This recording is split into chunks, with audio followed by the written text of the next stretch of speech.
el maestro espiritual. ¿Qué significa maestro espiritual? ¿Qué diferencias tiene con lo que entendemos como maestro en Occidente?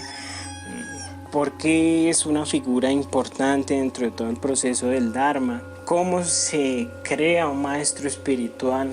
¿Cómo se elige un maestro espiritual? ¿Y qué no es un maestro espiritual? Entender qué no es un maestro espiritual y las ideas erróneas que puedan venir a nuestra mente con respecto a esa palabra.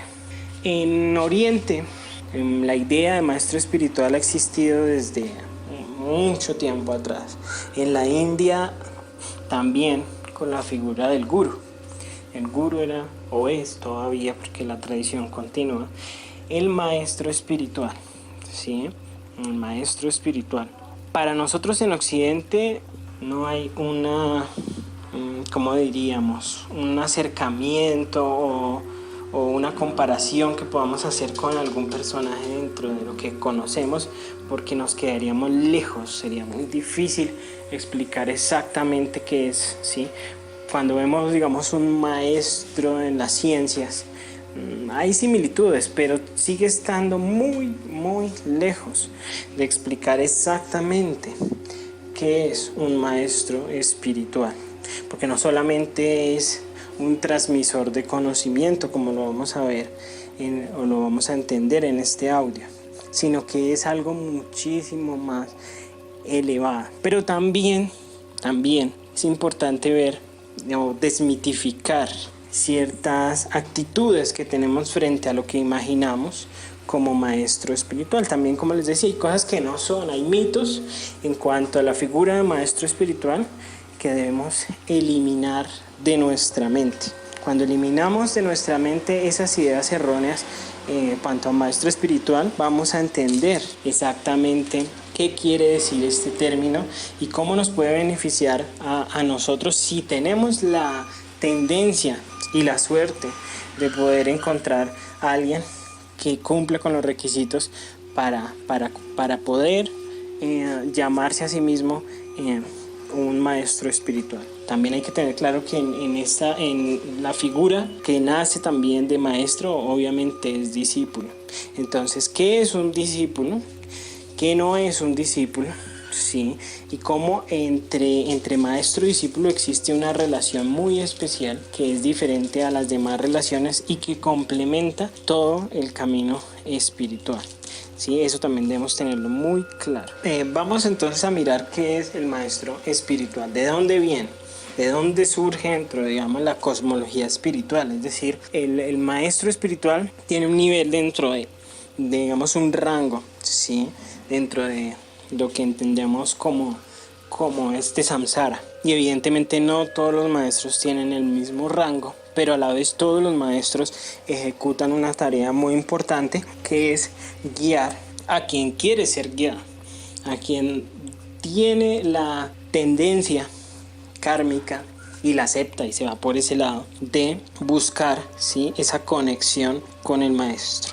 La conexión con el maestro permite que el proceso espiritual se desenvuelva de una mejor manera, pero a la vez también puede suceder que lo haga un poco más difícil, más exigente, no digamos difícil, porque yo pensaría que tener un maestro espiritual ayuda muchísimo, pero sí es más exigente, porque precisamente como cualquier buen maestro debe exigir, ¿sí? Y se crean obviamente unas responsabilidades entre maestro y discípulo, no solamente entre ellos dos, sino a nivel del Dharma completo. Esta relación entre maestro y discípulo, como cualquier otra cosa que sucede dentro del samsara, está siendo observada por los seres iluminados. Es decir, ellos no entran a decidir por nosotros, ni coartan nuestra capacidad de poder elegir. O sea, nosotros al final elegimos lo que hacemos y no hacemos, pero sí pueden ayudar poco a poco, y más aún cuando ven que existe un maestro detrás. Cuando existe un maestro, los discípulos de ese maestro, si es un maestro legítimo, cuando hablo de legítimo no hablo tanto como se entiende a nivel de las tradiciones, ¿sí? Es decir, que porque tiene el linaje de alguna tradición tibetana, por ejemplo, ya automáticamente está apto, ¿sí? Está completamente apto. El mismo Buda rechazó el sistema de castas de la India, porque la casta superior era la casta de los brahmanes, ¿sí? De los sacerdotes, digamos. Entonces, si se nacía en esa casta, si se nacía en una familia de esa casta, automáticamente se consideraba que esa persona básicamente ya cumplía con todos los requisitos para poder dirigir, para poder enseñar, pero estaban obviando el hecho, si bien esas personas sí puede que estuvieran más avanzadas, seguían estando en este plano, seguían teniendo tendencias kármicas, y esas tendencias kármicas los podían llevar a ellos a cualquier lugar si ellos no oponían fuerza, ¿sí? Es decir, una persona que estuviera en esa casta podía llegar a cometer errores graves, y muchas veces se perdonaban esos errores, o digámoslo así, se hacía la vista gorda a esos errores por el hecho de que venía de una casta brahmánica. Entonces eso terminó degenerando mucho el proceso de discípulo y maestro. Por tanto, ahí Buda dijo: yo no acepto el tema de las castas por esto y por otras razones, ¿no? Por otras razones. La razón inversa sería que una persona que nace abajo entonces no tiene ningún derecho ni ninguna capacidad de poder vencer sus karmas negativos y ascender a ser un maestro. Entonces tampoco tendría esa capacidad. Entonces estaríamos negando directamente el libre albedrío, ¿sí? El libre albedrío de quien nace en una buena, digamos, con un buen karma pero lo daña, o alguien que nace con un mal karma pero lo arregla, ¿sí? Entonces estaríamos negando, y si negamos la capacidad de las personas para incidir en su propia vida, estaríamos negando todo lo demás. Todo estaría determinado, no podríamos hacer nada más sino esperar nuestro triste destino. El Dharma dice: no, ustedes tienen la capacidad de algún día ustedes mismos llegar a ser un Buda, que tomará eones en llegar allá.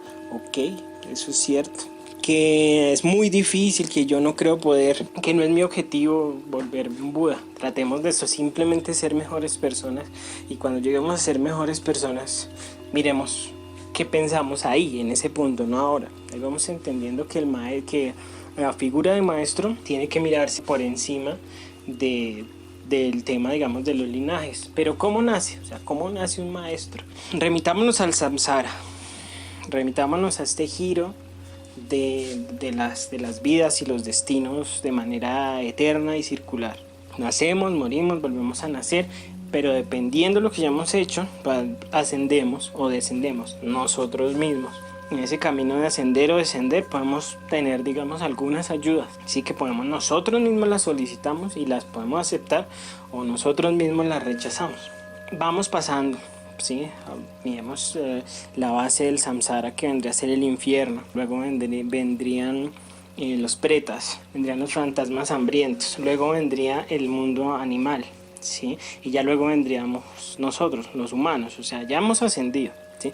Todavía falta mucho por ascender, o falta mucho por caer, dependiendo cómo lo miremos. Pero entonces un maestro espiritual es alguien que, si bien está en este plano, porque lo podemos ver, porque sabemos que es físico, ¿sí? Es que se ve como físico, aunque también pueden haber maestros iluminados, y hay maestros iluminados, y a través de un maestro físico se puede llegar a tener contacto con esos maestros iluminados también. Entonces existen personas que han pasado por estos giros del samsara y han hecho mérito en esta vida o en vidas anteriores, lo cual los lleva a ellos, ¿sí? Por la tendencia del karma, a ese camino, al camino de ser un maestro espiritual. Habrían varios niveles, efectivamente. A veces cuando escuchamos en Occidente lo de maestro espiritual, nos remitimos quizás a lo que conocemos en cuanto a religión, y pensamos, bueno, debe ser como un apóstol o como Jesucristo mismo, ¿sí? O sea, un ser muy, muy, muy perfecto, carente de cualquier ego, carente de cualquier problema, básicamente. Y entonces él es maestro espiritual. Si no se llega a ese nivel, entonces no se puede ser maestro espiritual, no tiene ningún mérito ser maestro espiritual. Pero remitámonos a este simple ejercicio. Miremos los discípulos de Jesucristo y miremos los discípulos de Buda. Los discípulos de Jesucristo, cuando Jesucristo vivió en forma física, también hizo un trabajo de difundir las enseñanzas. Para eso habló con seres humanos muy diferentes y les pedía que abandonaran todo y lo siguieran. Abandonen todo y síganme, no importa lo que ustedes sean en la expresión mundana de la existencia, que yo soy rey, que yo soy esclavo, que yo soy cualquier cosa. Lo que decía es abandonen todo y síganme.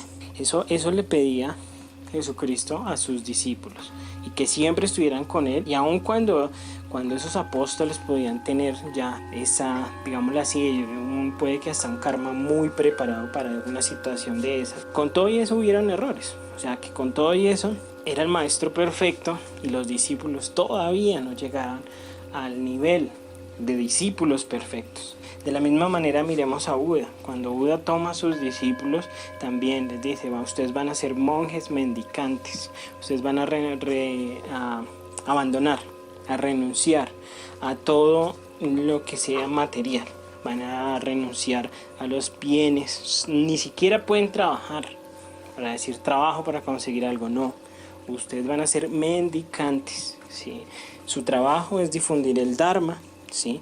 Y los bienes que necesitan para existir en este plano los van a recibir de lo que las personas les den.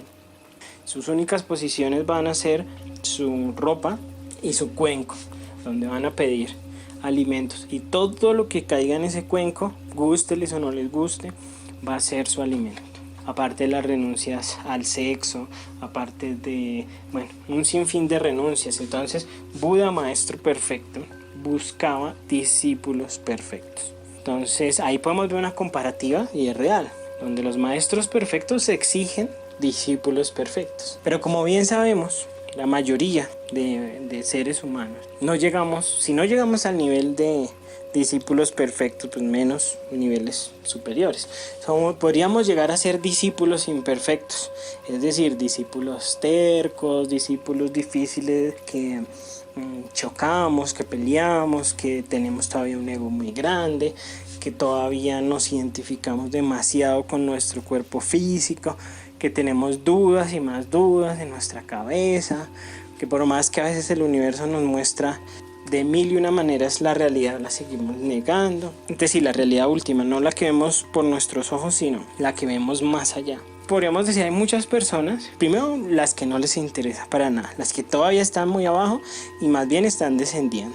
Lo vemos, es decir, ellos dicen, no, nada de esos cuentos chinos, nada de esas historias raras. Lo que es que hacer dinero, lo que es que tener, lo que hay es que darse uno todos los gustos que pueda, porque el día que uno se muera es lo único que se lleva. Yo creo que en eso sí tienen razón, porque efectivamente el karma sí se lo llevan. Se lo llevan en el cuerpo causal, ¿sí? En el cuerpo de las causas, en el cuerpo que dictará cómo serán los próximos renacimientos. Entonces sí, efectivamente eso sí se llevan, pero van descendiendo, sí van descendiendo.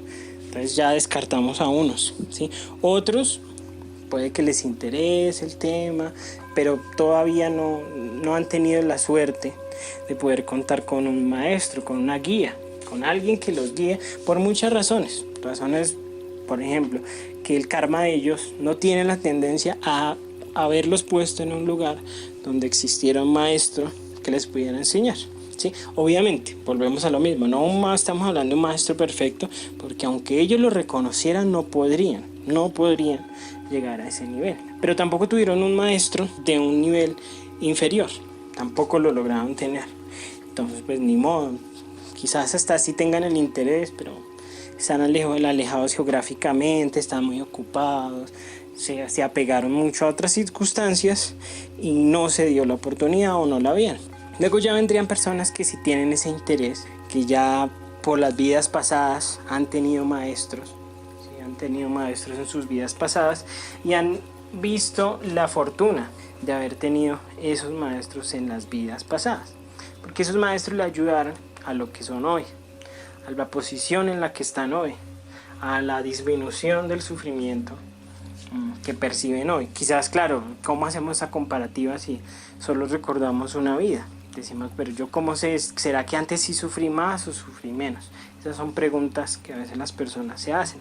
Pero si ya hay esa tendencia de la persona a buscar la espiritualidad, quiere decir que ya habíamos recorrido, ya habíamos escuchado el Dharma, ya habíamos buscado eso. Entonces cuando ya vemos la oportunidad, ¿sí?, que es hacia la otra parte que iba. Cuando vemos a un maestro, escuchamos a alguien que habla, que dice algo, que proyecta algo y nos gusta, o sea, nos atrajo, nos sedujo, digámoslo así.